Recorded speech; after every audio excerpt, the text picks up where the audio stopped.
Online cricket betting నిర్వహిస్తున్న ముఠాను కడప జిల్లా పోలీసులు అరెస్ట్ చేశారు.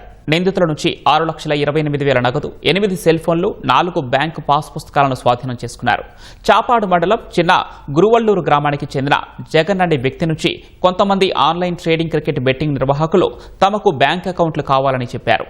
దీంతో జగన్ వివిధ బ్యాంకుల నుంచి కొన్ని అకౌంట్లను ఓపెన్ చేసి బెట్టింగ్ నిర్వాహకులకు ఇచ్చారు. కొన్ని అకౌంట్లు ఫ్రీజ్ కావడంతో మళ్లీ అకౌంట్లు ఓపెన్ చేయించాలని బెట్టింగ్ ముఠా అడగడంతో అతను నిరాకరించారు. బెట్టింగ్ నిర్వాహకులు అతడిపై దాడి చేయగా పోలీస్ స్టేషన్లో ఫిర్యాదు చేశారు. దీంతో అసలు విషయం వెలుగులోకి వచ్చింది. పోలీసులు కేసు నమోదు చేసి లోతుగా దర్యాప్తు ప్రారంభించారు. ఈ క్రమంలో ఆన్లైన్ క్రికెట్ బెట్టింగ్ నిర్వహిస్తున్న ముఠాను అరెస్టు చేసి వారిపై నాన్ బెయిలబుల్ కేసులు నమోదు చేస్తున్నట్లు ఎస్పీ వెల్లడించారు. ఫేక్ సిమ్ కార్డ్స్ తో ఫేక్ మ్యూల్ అకౌంట్ క్రియేట్ చేస్తారు. ఆ అకౌంట్ సెల్ చేస్తారు బయట ఉన్న వాళ్ళు.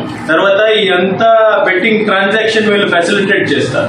డబ్బు కలెక్ట్ చేసి బ్యాంక్ అకౌంట్ లో పెట్టడం, ఆ బ్యాంక్ అకౌంట్ నుంచి బయట ఉన్న వాళ్ళకి డబ్బు ఇవ్వడం, బయట ఉన్న నుంచి అవుట్ సైడ్ ఇండియా ఉండొచ్చు, వేరే స్టేట్ లో ఉండొచ్చు, వీళ్ళ నుంచి డబ్బు కలెక్ట్ చేసి మళ్ళీ ఆ బెట్టింగ్ ఎవరైతే చేస్తున్నారో ఏదైనా ట్రాన్సాక్షన్ ఉంటే వీళ్ళకి ఇవ్వడం. సో ఇదంతా ఆర్గనైజ్ ఒక పద్ధతిలో ఇదంతా నడుస్తుంది. సో A1, A2, A3 మేము ఎప్పుడే జస్ట్ మొన్న ఇన్వెస్టిగేషన్ స్టార్ట్ చేసాము.